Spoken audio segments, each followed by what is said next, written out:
Welcome to the Master Your Mix podcast, helping engineers, producers, and artists create professional recordings and mixes, even from home. I'm your host, Mike and Davina. Let's get started.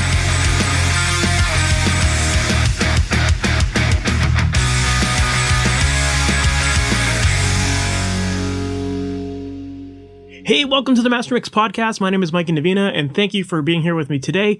Today, my guest is Joe Costable, and if you're not familiar with Joe, Joe is a New York-based mixing engineer who primarily works on a lot of rock, alternative, and pop records, and he's worked with artists such as American Authors, Good Charlotte, Rob Thomas, Bayside, Young Rising Suns, and a whole bunch more. And inside of this conversation, we get into a great chat about his workflow. And one of the things that you'll find really impressive and maybe even surprising to you is his lack of compression in a lot of his mixes. And it's a decision that he has personally chosen to make. And inside of this episode, we get into that conversation about why compression isn't always the thing to use.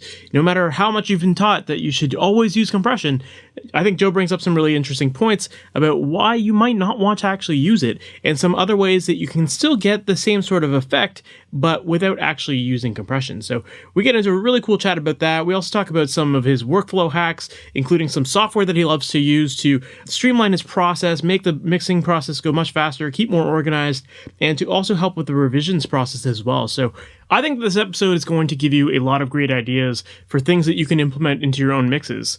So let's just jump right into it. Joe Costable, thank you so much for being on the MasterYourMix podcast. How are you doing today? Good, man. Thanks for having me. No problem. For people who might not be familiar with your background and how you ultimately got to where you are today, can you give us that story, how you got into music and all the steps that you took?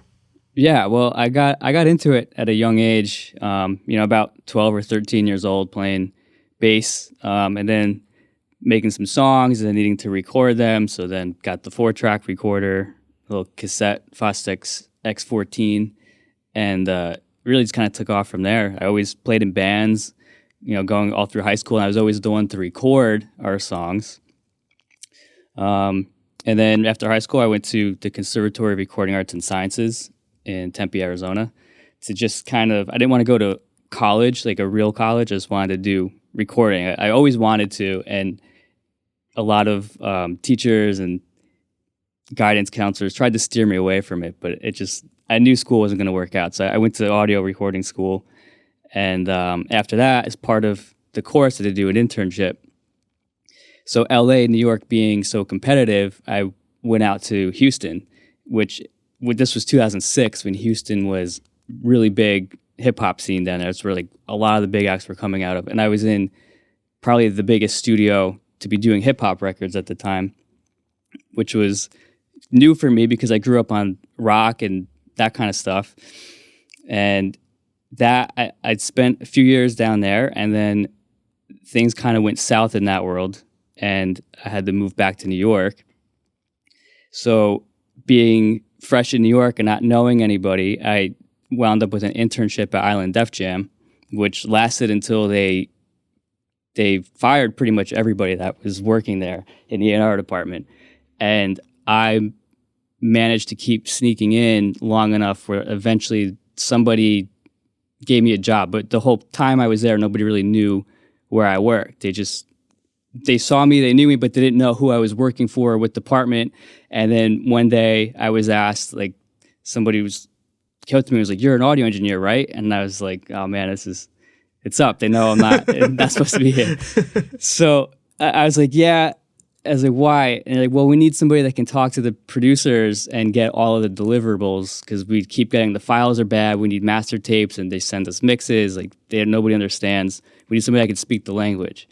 So I got hired. I got a job doing that, and for another few years, which was cool. I met a lot of big producers and engineers and mixers. I knew all the mastering houses, and I would just move the files around from once they got recorded, then to getting mixed, and then to getting mastered, and then to production for the actual CDs. Then, so that was a cool gig, and I'd made a lot of good connections. And then eventually, I had to get out of that world and get back into the studio. And the whole time I was kind of freelancing engineering, but that's when I really just went into it 100%. I didn't have the day job anymore. I was just looking for bands to record, whenever. And I would book out studios and do records that way. And that led to meeting Shep Goodman, who was working with Aaron Aceta, and I became their engineer working on all their artist development projects. So they would find artists and kind of polish them up, write the songs, hopefully get them a deal, and then release them that way, kind of like on an imprint label, but they would eventually move on to the major labels. So for 6 years, I just engineered all of their records. And I would be doing writing sessions during the day, and then at night, after that, I would go home, I'd eat dinner, go back to the studio, and I would mix for somebody else that was a freelance gig. I'd be mixing till 3, 4 o'clock in the morning, and then go home for a little bit and go back to the studio or like 10 a.m. to do another writing session with those guys. And because I had been doing that for a few years, it just got to a point where the mixing work was taking over, and I just didn't have time to do it all. So that was maybe 6, 7 years ago. I broke away from those guys and just started mixing full time. And it's been mainly mixing ever since. Mostly music. I do some film and TV work, but 95% of it is music. That's amazing. It sounds like those guidance counselors that were trying to steer you away from it just didn't have any idea about your drive for how much this meant to you. Because I think you put in that energy, you put in the work. I don't know if anyone did. I don't know if I really understood how.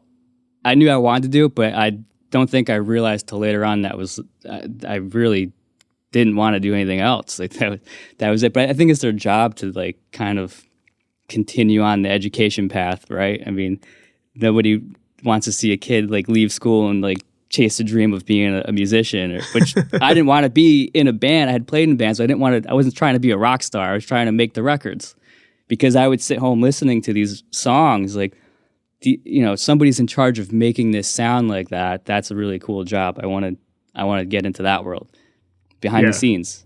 Yeah, that makes a lot of sense. Yeah. So then when you got your job working at Def Jam, you said A&R, were you working in A&R? Yeah, I was in the A&R department. I guess I was a coordinator of sorts with my job, with moving the actual files. I wasn't signing the bands. I was just, the go-between between the label and everybody in the studios. Yeah. That's still a pretty cool gig, though, because then it definitely allowed you to, I'm sure, network with a lot of the different musicians. I met everybody that way, and it's people that I still work with to this day, And sometimes it's funny when you get a project and it was somebody from like that life, and now like 10 years later, it's like, oh yeah, I remember. Oh, you were the guy at the label. Like it's kind of funny how it all works out. Do you feel like having worked for a big label has given you more to think about when it comes to music production and like the expectations that people at that level would typically have? I think going to school and starting out in a commercial studio that's where that comes from, because you can't be. It's got to be right. You can't just like half-ass the recording process. I mean, it's either great or it's just okay. And obviously, major labels don't want just okay recordings. It's not how they keep the lights on, So that's just my work ethic in the studio, I guess. It came out of that world. Would you say that there was like anything, like when you compare, amateur mixes to kind of what these bigger labels are expecting, would you say that there was like anything that stood out to you as like, this is like the thing that always has to be the case? Like it always has to be in my productions, or? In terms of like a major label sound, like a major label sound, in quotes. It's just great, just clear. I mean, there you can't have excuses for anything in there. You can't be like, oh well, we didn't have a great mic that day, or we lost the hard drive, so we had to start over. But the other version was really good. It just has to be. It's got to be it. I mean, I don't know if there's anything particular that stuck out, and they just sounded great. And that was something to always chase. And I mean, I'll admit there were a couple of times where I had the session files. I'd open them up and see what these guys were doing, So it was like continuing my education that way. without actually being in the room with these mixers, but I could see what they were doing in these sessions, which in back then, not back then, I mean, it was 2009, 10, I guess that's, 10, 11 years ago. They were still hybrid. They weren't all in the box. So some of these sessions looked like they had nothing on it, just faders, because it was all going into a console where they did everything else. But I could take those sessions and the final song and bring it home and like kind of try to match it up, Yeah. These are the drums they started with. How do they get to this end? How do they get the vocals to sound like that? Or how can I get the vocals? I have the track and I have the end result, and I got to fill in the pieces and figure it out. Fair. Yeah. And it's almost like I you were able definitely to learned. You were almost able to like reverse engineer what they were doing to some degree, right? I think that's awesome. I mean, like to actually be able to hear the stems or the individual tracks for a lot of these pro recordings. Like, I think it's surprising sometimes when you get into these sessions to hear what's there and how big they were able to turn something, or sometimes how little they had to do because they just got it so right at the source, right? Yeah, it's both ways. It's like, wow, how did they get that to turn into as good as that is? Or it's the other way. It's like that came out of the microphone like that, Yeah. Which is cool. And still today, like when I get sessions, like I did a song last week where they actually sent me their Pro Tool session, which doesn't always happen, but I took everything off the master fader and I realized like these tracks do not sound like this song at all. Like it was all everything they had. There wasn't a slot left on the master fader. So it's like it's everything they did on the bus that made that song sound like that. These tracks don't sound like it at all. So there was a lot of like printing some things out of their session and pulling it into mine to kind of have the border, and then I can fill in everything in between. Yeah, I guess for some people that's like the top-down approach, right? Where you just kind of start off your master fader and work down that way. I guess maybe they just, being a working rough mix, they just kept adding to it and then adjusting, and I don't really know how they got there, but yeah, certainly their rough mix sounded pretty good, but it was all on the mix bus. It wasn't anything in the tracks, so that that's interesting though, because that says a lot about what you can get away with just on a master bus, and it really does. I think it does create a good argument for that top-down approach. Scoop DQ, but it sounded good that way. Yeah, Yeah, I think it does really say a lot for the top-down approach and kind of what's possible when you just keep it simple and don't overcomplicate. Because to do it all on the individual tracks might be kind of complicated for some people to get to that end result, right? Yeah, and to take that a step further, if you want to work like that, it just shows how important it is to capture this stuff the way you want it to sound. And then when you get to the mix bus, I mean, you're just balancing faders and you throw a little EQ on everything, and it all fits. And ideally, that's how it all works, but that's not always the case. So when you typically start a mix, like what's your mindset going into that, or how do you start? Do you usually start from like a specific instrument, or what's your process normally look like? It depends. I'll listen to the rough mix or producer mix, I guess we should call them now. They get pretty precious about them. So I'll listen to that, and I'll usually, as I'm listening to it, just have an idea of, this chorus should really open up, or that guitar needs to come out more. I just have an idea of what I want it to sound like, what I find myself wishing it sounded like, and then I'll just kind of internalize that. And then when I pull up this session, like I said, hopefully it sounds kind of like the rough mix and not like too far off, and I can kind of just start and keep going from there. But it's really, I'll start with whatever grabs me. It might be a guitar solo, it might be a gang vocal. Sometimes that's the really exciting part. So I want to shape those right the way I need them to sound. But generally, rhythm section, and then I'll kick on the vocals to kind of get the vocals maybe like 60% of the way, turn the lead vocals off, and then keep going with like the guitars, the bass, get everything gelling. And now I have that vocal sound in my head, kind of leaving space for it. So I know like when I go back to it, that's where it is. I can kick it on and off and just kind of check it and squeeze it in where I need to.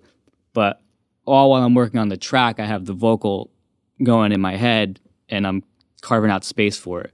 So it's a little bit of back and forth, but it's, I just kind of work from left to right on it all. Yeah, it makes sense.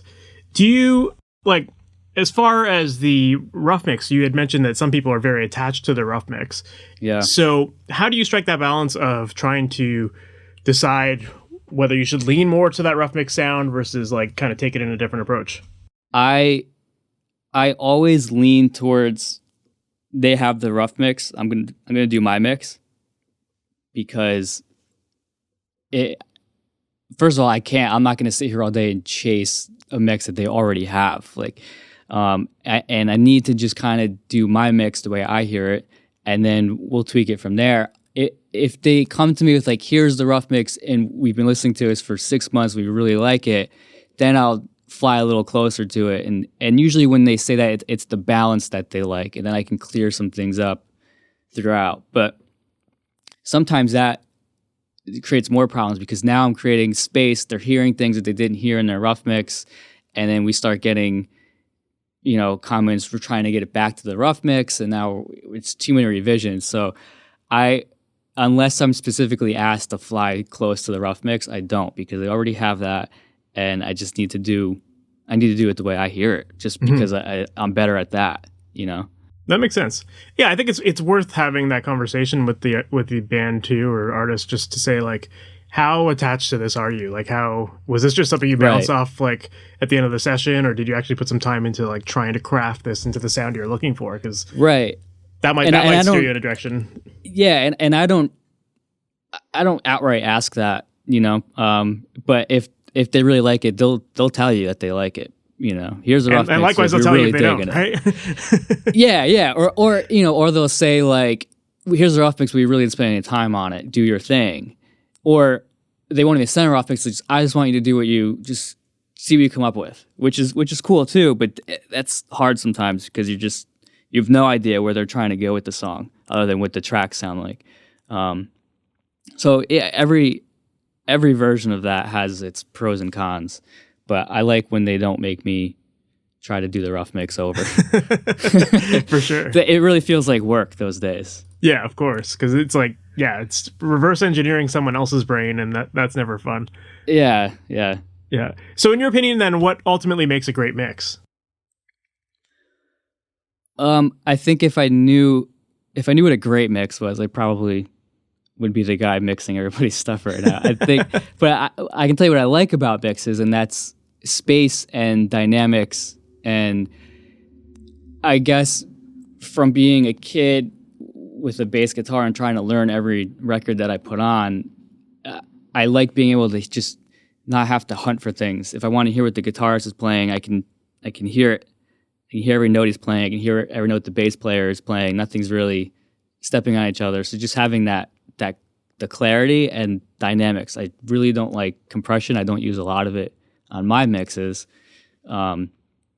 So to me, that's what I like about, good mixes to me are exciting because of that, just because of the dynamics and the space in them. That makes a lot of sense. And I definitely hear that when I listen to your mixes. And it's interesting that you say that you don't really rely on compression to get your instruments like pop up. Why is that?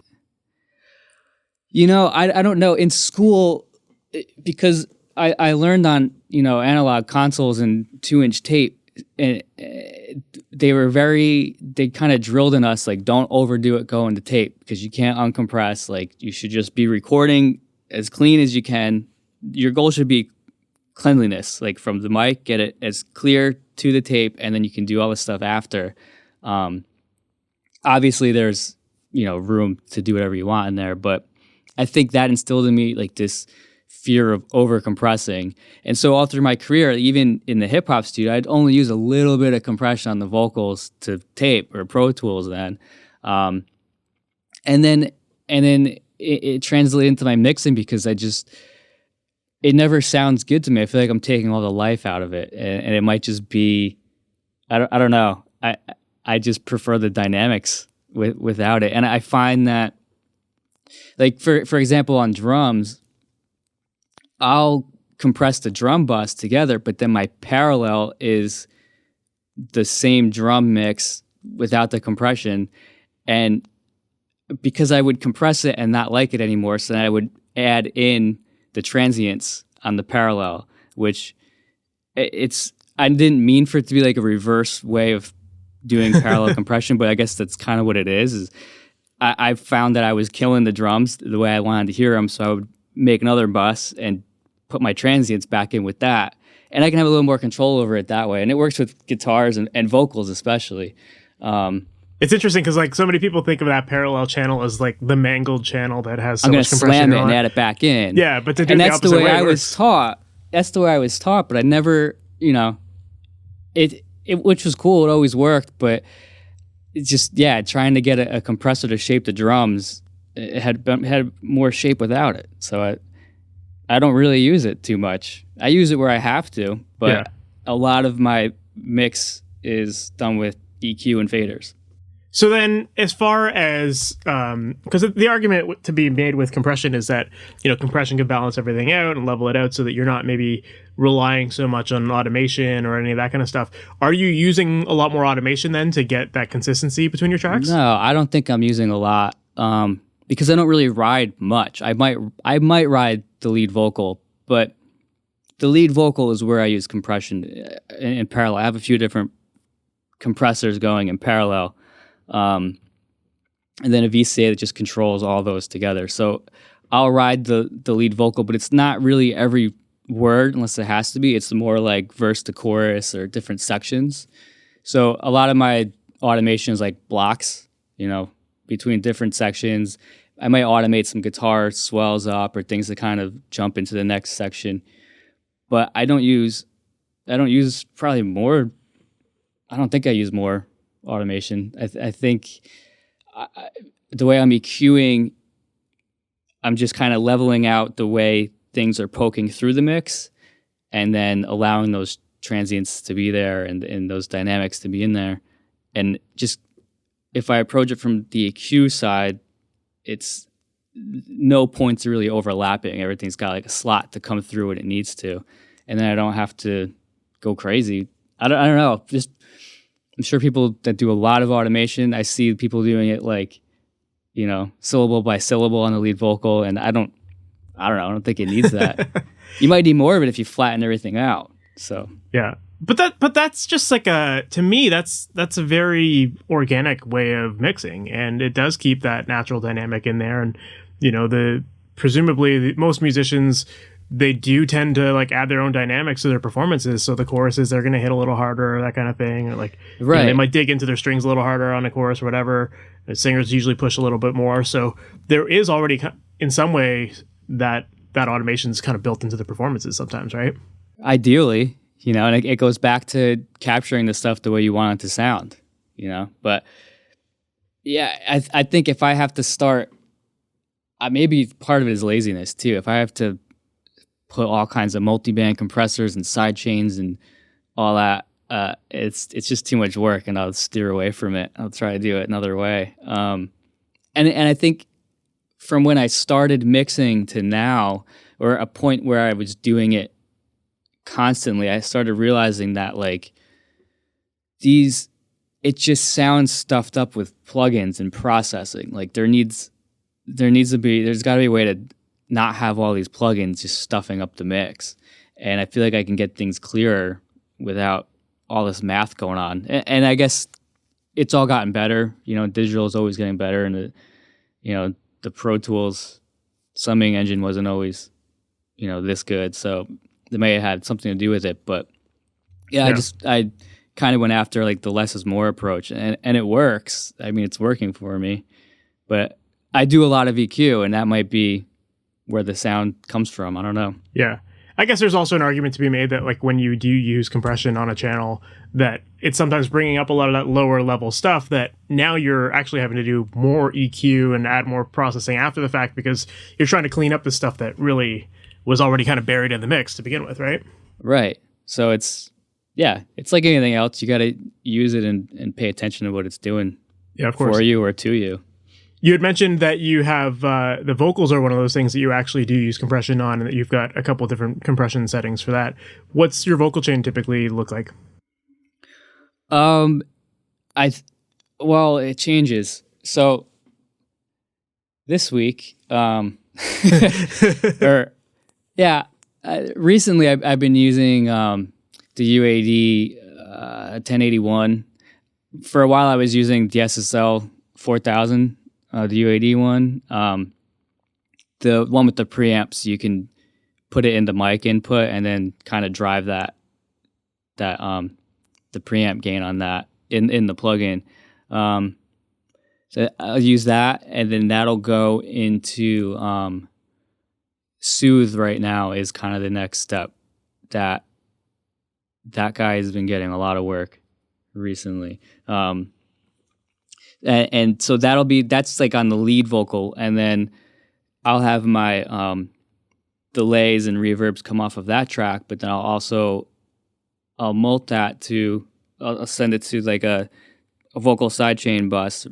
It's a parallel bus, and then I'll have an 1176 and an LA2A, and that 1176 is like late, like slow, and then super fast release, so it's letting transients come through, and I'm adding that because they're usually compressing in the tracking, so that lead vocal is coming compressed. I don't want to compress it even more, but I want to get some of those, do the opposite and try to get some of the syllables to jump out. And then the LA2A is just, kind of just overall just flattening it, and then I'm adding that in. So it's kind of like a 3-layer process at least. Yeah. Sometimes the lead vocal, that main track needs compression, but I don't do a lot. It's more like if they didn't track with one, I have to knock some of that crazy stuff down. Oh, there's a de-esser. The de-esser is always first. So that's on the lead vocal track. Yeah. You got to de-ess before you do anything else, especially compress, because you'll never get it back. Of course, yeah, because otherwise you're bringing up all those S's in the compression, and then trying to they're just flat with everything else. Yeah, it makes everything sound like lispy almost. Right. Yeah, that's cool. So you're kind of taking a little bit more of like a serial compression kind of approach with the 1176 and the LA2A. Yeah, well, they're two parallels. So the lead vocal, there's really those 3 or sometimes 4, depending on how many I do, tracks, and I can balance the tone with that. So There's not even a whole lot of EQ going on. It's the way the compression is, and then the balance of those other 2 compressors against it on the lead, and that makes the lead vocal sound. That's very cool. You had mentioned the idea of using the preamp plugins that have, so you can kind of gain them a little bit more. And one thing I did notice with a lot of the tracks that I've heard of yours is that you do tend to blend in some saturation into your mixes. Yeah, there's a lot. I guess there's a lot. I was going to say, I guess to some degree, that's kind of making up for some of your compression a little bit as well, right? Because the more you're driving it, the more it's kind of compressing. Because that in itself is compression. You're knocking down those edges. And I do a lot. There's a lot of distortion. There's saturation. There's whatever you want to call it. I put it on a lot and try to see how much I can get away with. What is it about saturation that you like? Probably the compression. That might be doing it. No, it's what it is like or that lo-fi, right? If you put that, it's just the Avid one. Air. Yeah, the Avid one's a great one. The Air lo-fi. I mean, if you put that and just put it at like 1 or like 0.1 sometimes on that the knob on the left. I think that's the saturation. If you just put down like a hi-hat or claps or like side sticks, like all of a sudden that little tiny, stick click now is like fat, and you can actually, there's meat to it. You can work with it, and you're gonna hear it in a mix, and that's gonna be this little point. So that one gets used like a lot on percussion. If you send me a piano track, it's getting distorted like to all hell, and then add it in, or sometimes that's the track. I just love distorted pianos. I don't know why. And do you do it in like a parallel situation again, or do you just put it on the actual track? Nope. I'll just put it right on there, and then a piano is one where I will compress heavily too, but I'll put it right on the track. Unless obviously if it's a jazz record, we're not going to go that route. Because you're going to hear the piano. But when the piano is like the meat under the guitars, yeah, no chance. It's getting distorted for sure. Yeah, I guess there's that balance of understanding what's in the forefront of the mix, and what's the primary focus, and knowing how far to go with that versus mangling that too much. Yeah, because it's all just textures and shapes, and when you distort things, you have control of like how much light is on it or how much grit is poking through the mix, how much, how many teeth you're giving it. Yeah. I guess.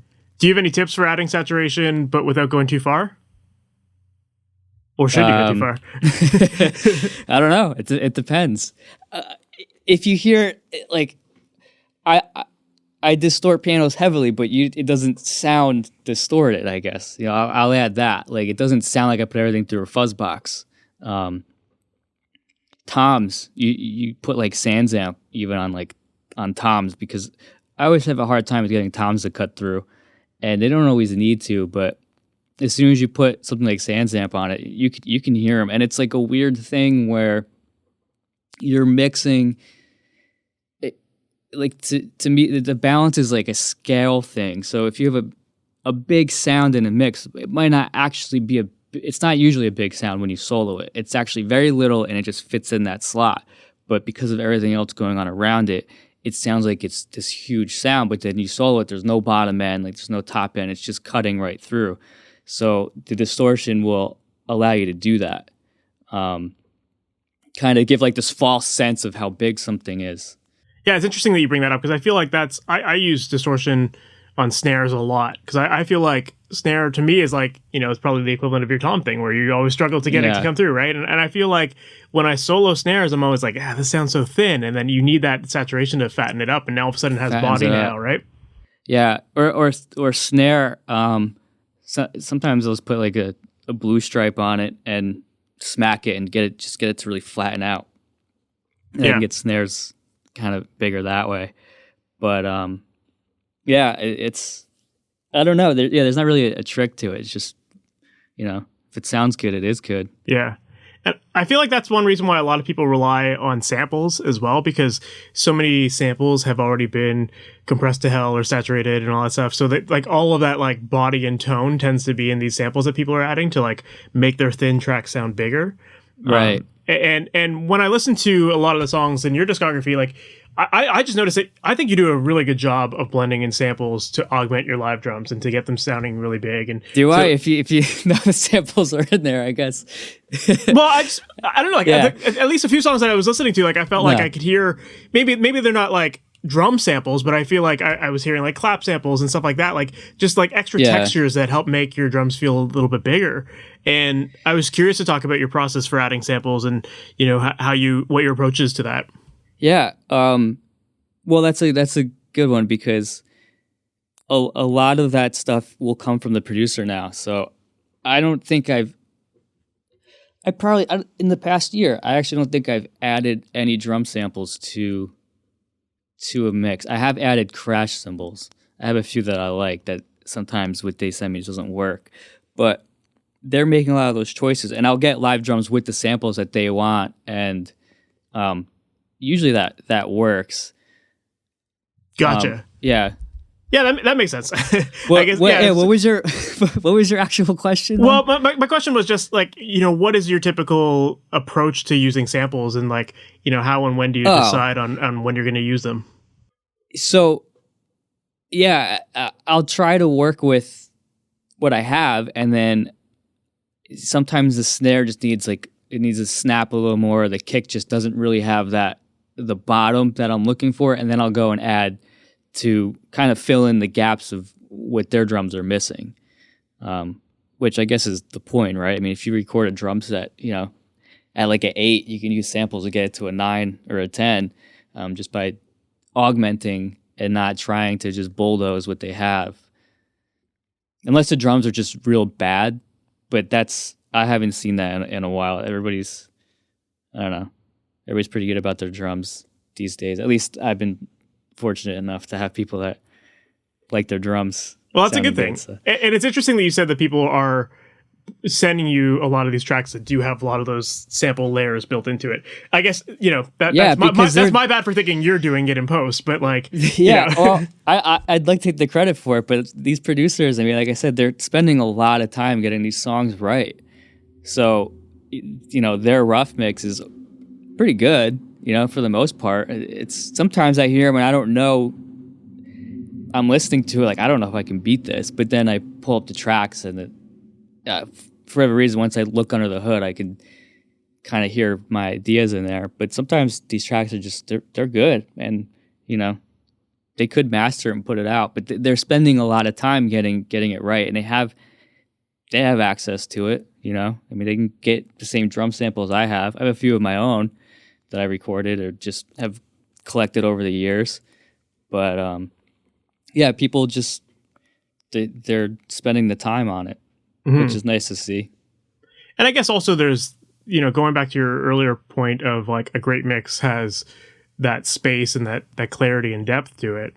You know, I think there's also that there's a balance to strike sometimes between adding too much or adding the things that are also going to help give you some of that width and space as well, right? Right. Which I realized I probably used all the cliche terms I could have to describe a good mix. But now that I'm hearing it back. But yeah, just the main goal is to not have to hunt. It doesn't have to be like everything in its own space and everything totally, you know, 6 feet away from everything else, but just being able to hear what needs to be heard and listen to what you want to listen to. And if you want to hear the lyrics, you can listen to the singer. If you want to learn what the guitarist is doing, you can listen to him. So it's more about that. I mean, I don't know that I win any awards for clarity in the mix, but I think I do a pretty good job of, if you want to hear something, you can find it in there. For sure. Well, I think that's ultimately the big goal, right? Like, you know, it's not right. It's not always about making everything like super detailed and clear, because sometimes you need that chaos of sounds sometimes blending you together. can't. Whatever, sometimes right? there's just too many layers, and you're not going to hear everything. Sometimes I take things out because it's just I know they're not going to hear it, and they don't, you know. But when they're working on it, it seems like a good idea to add this extra synth that, you know, now that we're in this last chorus, it doesn't stand a chance. Yeah, for sure. Well, another thing I wanted to ask you about, especially to do with some of that size in your mixes, is I felt like listening to a bunch of songs in your discography, like I thought you do a really good job with snare reverb. For some reason, like I'm a drummer, so maybe I just gravitate towards drum stuff. So that's probably why I'm nerding out about it. But like, I just felt like when I listened to the snare tracks, you do a really good job of blending in some reverbs that make the drums feel bigger and fuller and longer. And maybe some of that is a product of some of the saturation you're adding. Maybe it is like some reverbs that you're adding. I was just wondering if you have any go-to reverb choices when it comes to mixing snare. Well, when I mix drums in general, I start with the overhead in the room. And that is, a lot of people will just immediately roll off the low end out of those things, and that's where you need that. So those are like my main drum tracks, and I'm adding in like the kick and snare mics to be able to hear what's happening in the room, like just kind of clarify that. So a lot of the reverb that you're hearing is the room or the overhead or a combination of it. Depending on the song, sometimes I'll, you know, slam the room and then I can gate it off the kick and snare.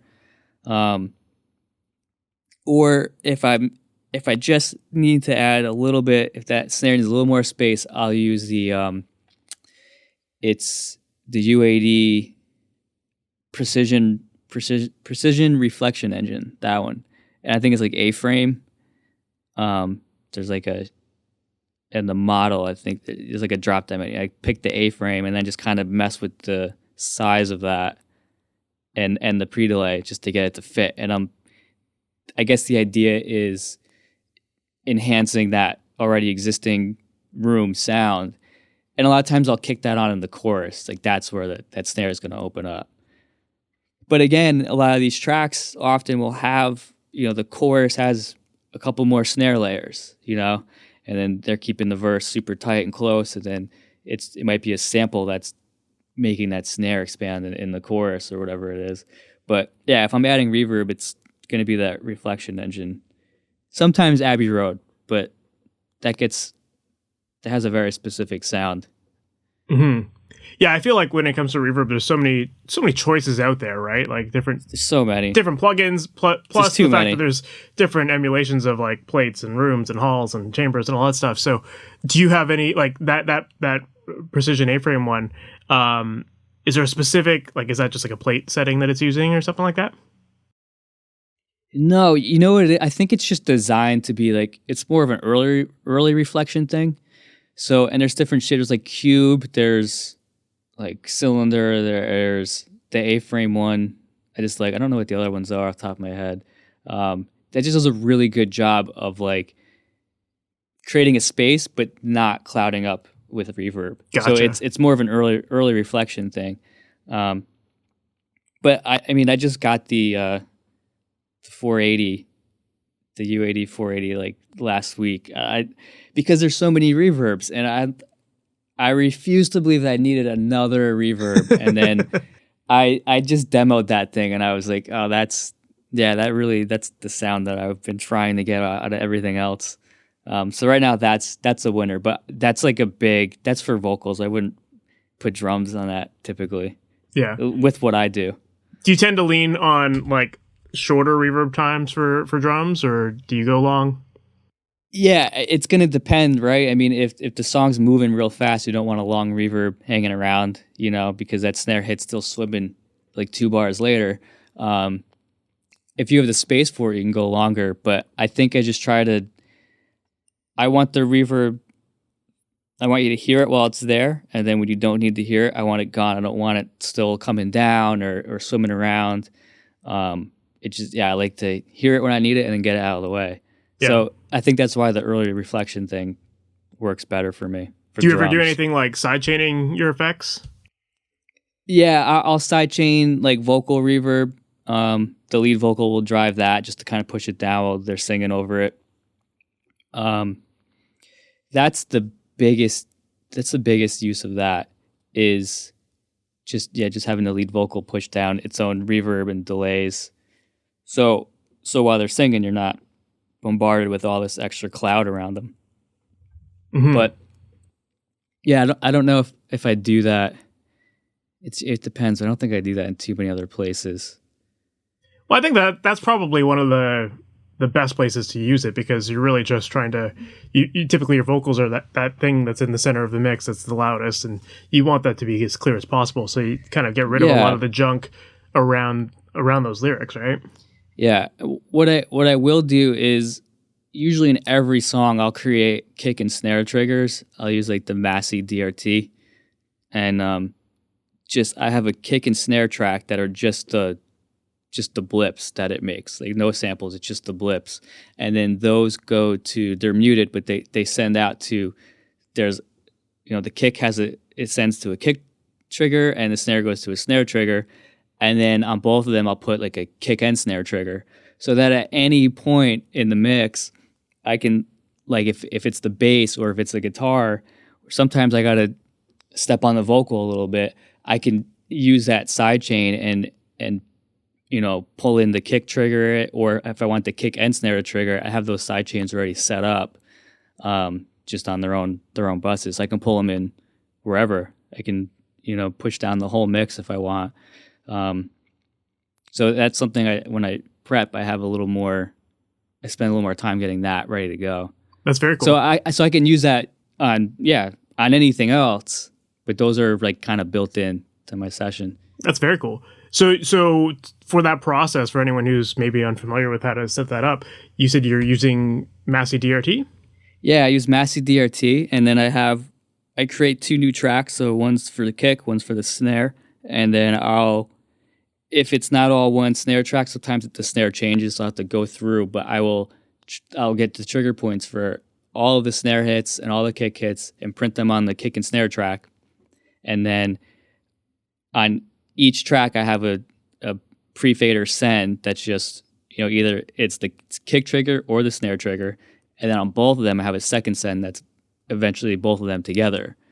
So the kick's on 1, snare's on 2, and then both of them are sending to 3, for instance. And then I can, on any compressor, pull in that bus and drive it off of the kick, snare, or both. That's very cool. Because, Massey Drt, I personally haven't used it too much, but it makes everything into MIDI notes, right? It can, but also if you don't load in a sample and you just hit render or process, it just puts blips wherever those trigger points are. Oh, nice. So if you're using if you're going to use slate drums or something, it'll drive off of just a blip. It doesn't have to be an actual sample that's printed in the track. Gotcha. Yeah, or they'll have give you used it with MIDI Slate notes. before. Yeah, that's cool. Yeah, I've definitely used it with Trigger before. Because I think it's just like if you don't have anything in there, it just gives you like quick little blips, spike or something like that, right? Right. That's very cool. And then as far as sidechaining, do you typically rely more on those blips than like an instrument for setting gates and stuff like that? Yeah. So especially if it's coming off the kick and snare, I think the reason I started doing it was there was a while where I was really I would duplicate like the room and I would compress the hell out of it, but then I would gate it and I would drive that off the kick and snare. And I found that by doing it with the blips, I can make it perfectly consistent instead of trying to drive it off the kick and snare mics. Because sometimes there's bleeds, sometimes like it's a little weaker of a hit. So if I made those blips, it would open up like dead on time every time, just as much as the one before it. And I would have like, a gated room sound with that. And I just kind of kept that process in there because, I can time the compressor to duck down as long as I want with just the timing controls. So for the kick and snare, I'll do it off the triggers instead of the mics. If I want something to drive off the vocals, and that'll come off the vocal parallel bus that I already have set up for the vocal compression. I have that, I can pull it in on another compressor to duck the piano or duck the guitars. So that's kind of another one that's built in. That makes sense. So are you working off templates whenever you start a mix? I guess I have my own template. So I usually will get a stack of audio files. I don't always get a Pro Tool session. Mm-hmm. So, because they're in Logic or whatever.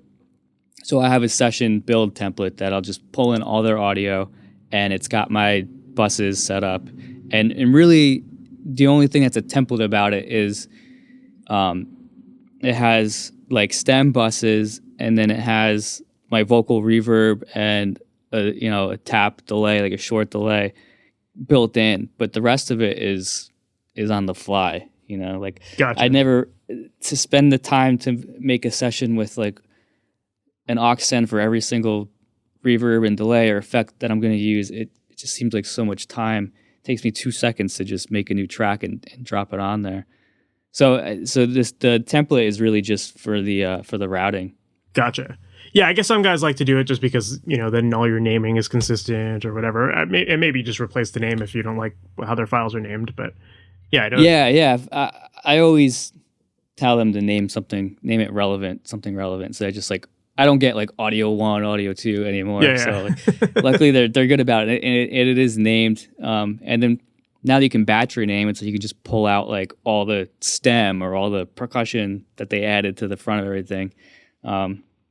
But yeah, I keep their names because if they want to refer to it and I've changed it, I'm not going to remember, oh, that was like air synth and I called it white synth or whatever. It's like, I keep their names. But what does stay the same is my buses, my VCAs, and then my print track. As I print back into Pro Tools, but that's changing with the session name. It's a really good point that you brought up about the naming thing. And, I've kind of found that myself that sometimes I'll by habit, like I'll just, I'll use my template and I'll have all my names in there, kick, snare, blah, blah, blah. And, maybe key 1, 2, 3, that kind of thing, or guitar 1, 2, 3. But then, inevitably, like there's always that like revision that comes through where it's like, oh, the, Fat Juno synth 1 or whatever. You're like, oh shit, which one's that? Right. Yeah. You gotta, you can't, can't change it because it's nice when they do that. It's nice when I know exactly what they want you to turn up or down or change. So yeah, I try to preserve all that. It's like it's the easiest way especially if they're the ones that are programming their own stuff or recording their own stuff on the way in. It's like they know exactly what track they're talking about, and it's not guessing it. Like, oh, there's some weird synth sound in there. Like, can you adjust this? Like, which one? And that's the thing too. I think in recent years, like every artist, they know what's in their session. It's not like a producer engineer did it and the artist just kind of knows the rough mix. Like they know what these tracks are because they've done something on their own, the way everybody has a studio now. So it's kind of nice. They know what's going on in there, and they know. Sometimes they want to hear things that I forgot to. Oh yeah, I forgot that track was in there. I forgot I was gonna do that and I didn't. Like, oh yeah, I'll turn it up. Like, I didn't know there was an extra. I didn't know there was an ad lib there. You know. Yeah. I've definitely done that. I've forgotten. I'll come back to it, and then I never do. And then sometimes they catch it, sometimes they don't. It might be 2 days later. I pull it up to do a revision. I'm like, what is this track that I wasn't even using this? Yeah, I guess the only thing you got to be concerned with at that point is like you just have to leave all their tracks untouched. Like I know some guys will like try to condense their session down to make it as small as possible, as few tracks as possible, and if you do that, then you've lost all the naming, right?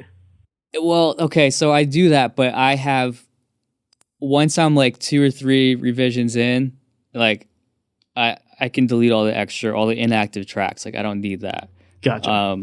But what I do is strip, silence, and compact all the audio, just because I'm usually mixing at 88 too, and so it just kind of saves a little bit on the hard drive space. But I'll keep that first session I made around with all the tracks. So if we get into it and you know what, maybe I should be using their processed vocal that they sent instead, I can go back and pull that in without.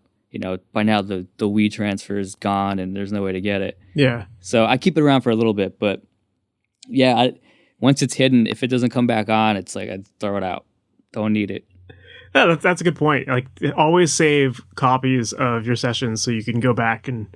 Yeah, every step of the way. Well, I only really do a save as for a version. I know there's guys that are like, okay, now I'm working on the lead vocal, so I'm gonna do a save as. Like, I'll never be able to keep track of that. Yeah. So it's whatever version I'm on. I use Soundflow, so I have a button that I hit, and it'll do a save as and renumber the end to whatever the next one is. And I don't think about it anymore, but it's the easiest way. You have your naming convention so that it's always the same, and it's always the same. Yeah. That's cool. Yeah, I recently got into Soundflow myself too, and it's an awesome program. There's so much you can do with it, and you just have to get into it and start finding like, okay, what are the things that I always do, and how do I, standardize this? And you know what? Like there've been so many variations of that tool. Like I had a Slate for a little while, and like he had Batch Commander, and I was like, I'm not spending the time to program all this. This is ridiculous. And then I saw Soundflow, and I was like, this looks it looks cool. I guess I'll try it. And then as I got into it, I mean, I have like this whole iPad full of buttons now that is like, this thing is crazy. It saves me so much time. Just printing a mix and uploading it, like with a button, renaming it and uploading it. Like, I don't know. It's got to save me hours. Are there any like commands that you've made for yourself that are just like absolute lifesavers? Well, the print one that I made, so it'll select the track that's on input, which I'm monitoring through, and then it'll select from the start and end marker. It'll set that track to input. It'll name the track, what the session is called. It'll hit record, wait for the recording to stop. Then it'll rename so it doesn't have like the dot 01 or dash 01 at the end. It'll just rename what the session is called, which is whatever version I'm on, and then it'll export it to the bounce files folder, not the audio files folder. It'll go find the bounce files folder for that session, put it in there at 2448, and then once it's there, I can put it in StackTune. And StackTune is one that I use for like the just mix review process. That's amazing. I've never heard of StackTune before. So it's just like a mix revision tool? Yeah. It's a website, and you can make a project for every artist, and then as you upload the revisions, it has a list. So you go to the song, it'll show like, JPC mix 1, 2, 3, whatever we're doing, and then they can go and you can A/B. So you can hit play on the first one and then click play on the second one, and it seamlessly goes back and forth. You can compare, and they leave their comments right in there, like on the waveform, and it's that alone saves me so much. I've been using that for the past year, and it saves the amount of emails back and forth and the text, and this guy wants to call and talk, this guy wants to text you, and it's like 2:00 in the morning and you're getting like 5 pages worth of text for comments. So that was a big one, just having everybody go look, and you're not, oh, Mike already said that. I'm not going to say that they're, Yeah. That's just, cool. I've never heard of that It just one. streamlined that process. Yeah, it's awesome. I know of FilePass. That's another one that does something similar, where it's I looked at that one. I think it was pretty pricey, and I didn't like the paywall thing. There's something else about that. I think the paywall thing is optional, but it's an option for some people that, if you're not getting paid until the session's done, kind of thing, then you might want that paywall on there. Yeah, I can see that. It just, I don't know. I'd rather just be like, I don't know, just they're just focused on just going in and listening to it. But I don't know, Stack Tune. There's other ones too, but that one won, and it's seamless on the phone, on the computer, whatever you're using, and the guys that run it are like they're like weirdly responsive. Like if you send a comment like, oh, you guys should add this, then like the next morning you got an email like, oh, do you really think so? We were thinking about that, but we decided not to do it for this reason. Like it's cool. Like they want to know how they can make it better, and they're up for the challenge. So it's cool. I really like using it. That's cool. And the artists do too. It's like when they haven't seen it before, they're like, this is the greatest thing, because just being able to A/B these mixes, and they can send the link if they want, they can download it if they want. But that's very cool. And I love that you said you've got it kind of integrated with your Soundflow as well. And just the fact that you can press one button and all of that stuff happens automatically is great. There's another button, like if I'm on the song, I can hit the Stack Tune button, and it opens up Chrome, opens up Stack Tune, opens up the latest project in Stack Tune, and I can see their comments, right? They're not having to do all this stuff. I just hit it, I can do something in Pro Tools, and Stack Tune's open, and I can just read their comments. So Soundflow, it's really cool. I got really into it, and I didn't think I would. It was a surprise to me. Yeah. Do you find that you're often making your own key commands for Soundflow, or are you using their built-in database of all the user-submitted ones? It depends. I've made a lot of my own, and sometimes I've made a lot of my own and then found that somebody already did it. Because I'll start and I'll get it pretty close, but it's like not working. So I'll go to the forum, and then somebody's like, oh yeah, I did it, and I did it this way, and it's okay, great. All right. And then I can like modify from there. I don't have the time to like learn JavaScript that deep, but like it's all there if you want to. It's a really cool program. Yeah. That's one of the things that I do love about Soundflow is just like they have a great user base, and everyone is willing to help, and a lot of people have already done this stuff, and there's some really big engineers that have made their own scripts that you could just quickly download, and it's cool. Sometimes you're like, oh, I never even thought I could automate that. The Melodyne ones is crazy. It's like, it's cool that they just put that on there and you can use it. Yeah, sometimes you don't even realize like, oh, I guess I can automate that part of the process, and then it got me thinking like, well, what else can I do with this, and like even just outside of Pro Tools, like opening up Stack Tune, or like if I'm going to do a Zoom session with an artist, I can hit a button and it makes the tracks, and it's sending out listen to, like just hitting the button. Totally, I mean. Just to get my session going for this podcast, I use Soundflow as well. I press one button, it brings up a screen, what episode number, who's the guest, and then like creates my Pro Tools session for me. It like sends me to my notes of like questions I got for you and all that. Like it really makes everything so easy. You just have to spend the time to like do it once, and then you're like, oh shit, like I save this time every single time. Yeah, and then I'll like make a list if I think of something. Oh, I needed to split to mono, or I needed to make a stereo track, and then I'll like make a list, and then. In my free time, I'll sit there and screw around with it and get it to work. Like I said, I've seen other things that do that, and it never seemed this easy or useful. I guess it never seemed useful enough. I didn't realize how much time I could really save. But it's one of those things you don't think about it, or you're like, oh, it's only like, this is only going to save me 30 seconds here or there. And so you don't think of like the big picture of how many times you're going to hit that button, or, all the times you repeat that same step over and over again, and how much time it saves you, right? Right. And then when you get, a pile of audio files that are stereo that really only need to be mono, I was using Stereo Monoizer. Yeah, that's a great plugin for that. Yeah, that one was cool, but still sometimes you don't really know, and you get into Pro Tools. It's like I need to split all these tracks, and just the selecting, and then the deleting the ones you don't need, and just being able to have a button to press to do that. And even the strip silence. I have one for strip silence that I made. I don't know. It's endless. It's yeah. No, it's cool. I love asking people about that stuff because, like, yeah, once you start getting into it and you realize like that you can make these commands that will shave off time, it's like I want to know like what everyone else is using, you know? To like, yeah. It was kind of like when, like in school, one of my instructors said like, you know, if you're asking the SSL if it can do that, the answer is yes, just because you could do anything on the SSL routing wise. And I feel like that's what it is with Soundflow too. It's like, can it do it? Yeah, it can definitely do it. So you just got to figure out, get the coding out of the way, but yeah, you can do it. That's awesome. We had talked about your mix prep setup and how you were using triggers to, you were always building that into your template or into your session no matter what, so that you could rely on those later on. Are there any other steps that you take to make that process of mixing easier for you? Like any other things that you do before you start the actual mix? Those are the big ones. I mean, obviously, color coding and bussing everything.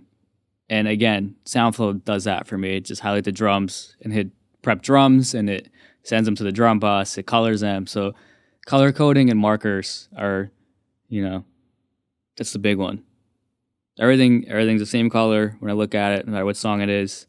You know, the drums are, I do, everything is going to like a subgroup, right? So like there's a drum bus, there's the drum parallel, and then there's percussion, effects, bass, guitar, synths, lead vocal, background vocal on every mix, just because they always want those stems anyway. Mm-hmm. So I started mixing with that, and not so that, oh, I have all my guitars going here, I can just EQ them together. I don't even really touch them besides automation, but it's more so that when I go to export the session, I have my stems built in.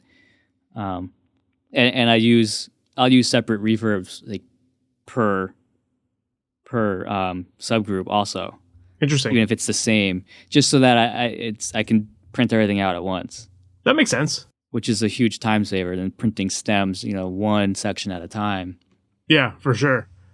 Yeah, that's a really good point, because that's like an end process that made it into my mix workflow, just, you know, for efficiency's sake. But that's another really good point to bring up too. Is like sometimes it's the things that happen at the end of the mix that you can start to bake into your template, so that your whole process is faster and easier. Right. Yeah. Yeah. I was always trying to figure out a way to work faster. Yeah. And not to rush through something, but just to not have to spend all that dead time, you know. I like to go home at the end of the day, you know. And I got to a point where I wasn't, and I was like, there's got to be a way to get these stems out faster. Of course. And if I got a mix like that, that's how I'll mix. I'll figure it out. Yeah, you realize like how much time you've wasted on like these little steps that are just like, they're not actually creative stuff. It's not even fun stuff to do. It's just like, it's just the process, you know? So automate that shit, get it out of the way. Yeah, exactly. Yeah. How long do you find it normally takes you to finish a mix? Well, finish is a loaded word, isn't it? I don't know. I'd say I have it pretty good. Like if I had to send it out at 6 hours, I could do it. 6 hours, and then by the time we're totally done, it's at mastering. It might be 10, 12 hours on it. But, you know, I plan a song a day, and, you know, they get it by the end of the day, sometimes the next morning if I really got to sleep on it. But, yeah, it's, you know, 6 hours is, I feel pretty good about it. I'm spending like another hour or so getting all that automation right and getting, you know, just kind of the final balance set. And then it's, you know, then it's off to the artist just to kind of bring them in the room. It's not like I'm done with it at that point. It's fair. Here's where I'm at. Let me know, you know. Yeah, then the revision process starts, and then who knows how long it's let me know. Let me know if I'm going the right way with it before I really start liking this. You know? Yeah, that's cool. Awesome, man. Well, I don't mean to take up too much of your time today, so we can start to wrap up. But if anyone wants to learn more about you and potentially even work with you or follow you online, what's the best place for them to do that? Sure. Definitely my Instagram. It's Mixed by Joe. And I have a website also, joecostable.com. But if you go to the Instagram, it's all there. And I try to keep, if you're following along at home, try to keep it updated fairly regularly. Awesome. And lastly, are there any cool projects that you're working on currently that you can talk about? Not that I want to blow up right now, but again, if you follow the Instagram, it'll be on there. Just I just finished a cool album with some really good friends of mine I've been working with for years, and I'm excited for that to come out, and it'll definitely be on my Instagram. Awesome. Yeah, looking forward to checking it out, man. Awesome, man. Well, Joe, thank you again for taking the time to do this. It was really interesting to learn more about your process, and I just feel like you have a unique approach to some of the stuff, and you know, especially on the idea of like not using compression and that kind of thing. There's so many people that have just been taught like use this so much, like you know. So it's refreshing to get that. Like I said, take, it's right? Probably more because I'm just not good at it. So I found another way to do it, and that works for me. Yeah, you know? but hey, you found a way to do it without doing it, you know. So yeah, that's awesome. Cool, man. Well, thanks again for taking the time to be on here. Yeah, no problem. Thanks for having me. So that was my interview with Joe Costable, and I thought that he gave us a ton of great pieces of advice to follow with our mixes and some things that we can try in them. I love what he was talking about with using the kick and snare triggers, and I like his process of having individual triggers for the kick, snare, and for both of them, because it gives you a lot of flexibility when it comes to sidechaining your effects or sidechaining your gates. And I just thought the way he thought that process through really makes a lot of sense, and it can make your sessions move a lot faster and give you a lot more control over your mixes. I also thought it was really cool to get into the topic of saturation and how he uses it to fatten up his drum tracks. And I also thought it was really fun to hear about how he is implementing programs like Soundflow into his process. I know that we've talked about Soundflow on a couple different episodes already, but I just think it's such a great tool that more and more people need to get into because it can really speed up your workflow, and it just makes the process of mixing so much more fun and enjoyable because you can get rid of so many boring mechanical tasks by automating them with the press of a button, and that is something that is available inside of Soundflow. And if you're interested in learning more about Soundflow, inside of our show notes I'll add a link to it so you can check it out and learn more there. It's definitely something that I have been diving deep into more myself recently, and it has just saved me so much time, so I highly recommend that you check it out as well. So I hope that you enjoyed that episode, and if you did, definitely make sure to subscribe to this podcast. That way you're notified about all new episodes as they go live. We've got so many great interviews lined up, and I definitely don't want you to miss out because there's so much great advice that you'll pick up in these interviews. So definitely make sure to subscribe to that, and also make sure to visit MasterYourMix.com. That is where I help out musicians with creating pro-sounding recordings from their home studios, and I would love to help you with making your recording sound awesome.